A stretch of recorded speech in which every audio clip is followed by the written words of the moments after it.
안녕하세요. 종편TV 신문기사 읽어주는 남자 레이입니다.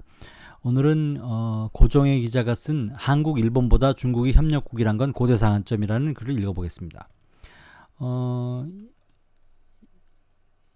이 기사는요, 정확하게는 그 35년간 한국에서 산 영국 기자 출신 분이라는 사람이 한국에 관한 책을 낸 건데, 그거를 기회로 해가지고 책하고 책 내용하고 상관없이 그 사람의 생각을 좀 들어본 그런 아주 흥미로운 기사입니다. 생각보다 좀 깁니다. 한국인들이 현재의 현실에도 편견에도 조금 더 솔직해져야 하고 조금 더 용서해야 한다고 본다. 전 주한 외신기자 클럽 회장을 지낸 언론인 출신 마이클 브린이 한국인의 역사 인식에 대해 내린 진단이다. 특히 일제강점기를 두고서다. 그는 1982년 이래 2년 정도를 제외하곤 한국에 사는 한국을 고국으로 선택한 이다. 그 사이 대통령이 된 YS DJ는 물론이고 북한의 김일성도 만났다. 최근 한국인 영문판은 더 뉴 코리안스를 발간했다. 이분이 칼럼을 좀 쓴 적이 있어가지고 저도 알고 있었는데요.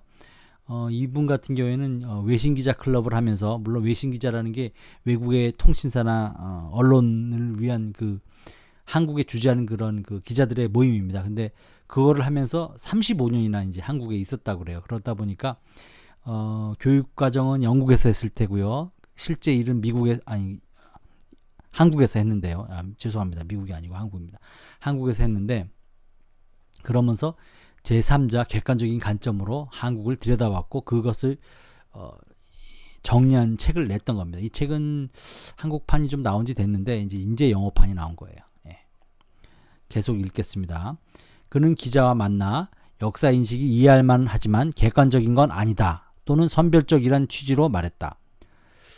그는 한국과 일본이 동아시아에서 자유시장경제 민주주의를 하는 두 나라란 사실을 받아들이는 데에도 실패하고 있다며, 일본보다 중국이 한국과 협력국이라고 보는 건 고대사적 관점이라고 했다.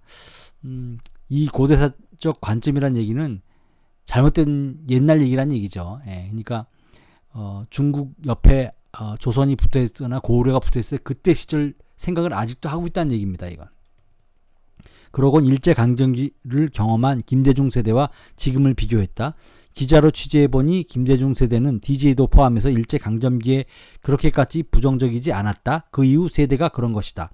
교육 때문이라고 본다. 일제강점기에 대해선 뒤로 제쳐놓을 수 있어야 한다.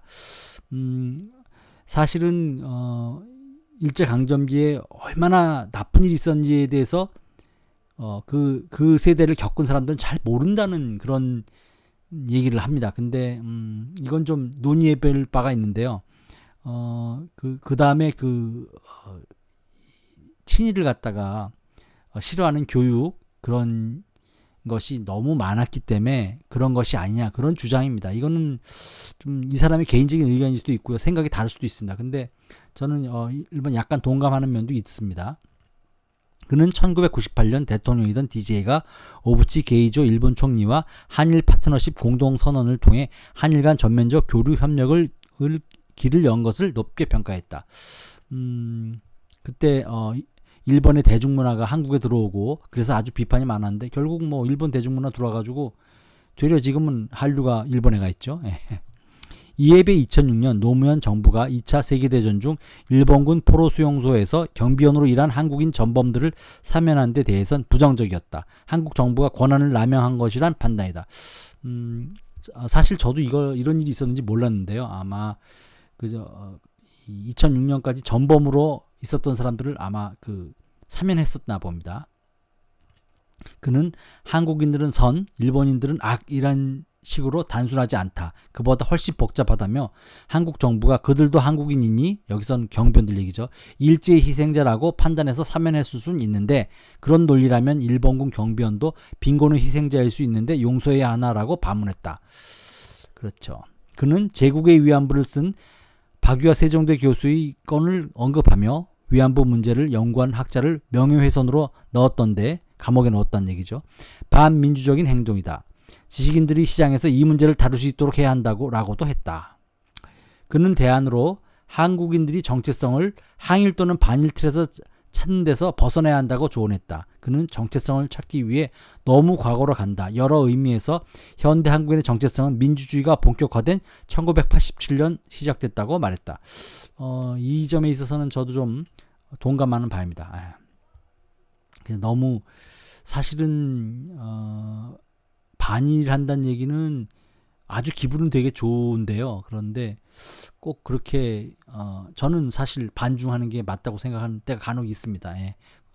왜냐하면 일본과 한국은 그래도 자유민주주의를 하고 있다는 그런 얘기고 이 불인이라는 사람은 그 얘기를 하는 거예요. 그런 점에 있어서 저도 약간 동의를 합니다. 예. 뭐 전면적으로 다 동의하는 건 아닙니다. 예. 그는 민심이 입법, 행정, 사법까지 압도하는 문제도 지적했다.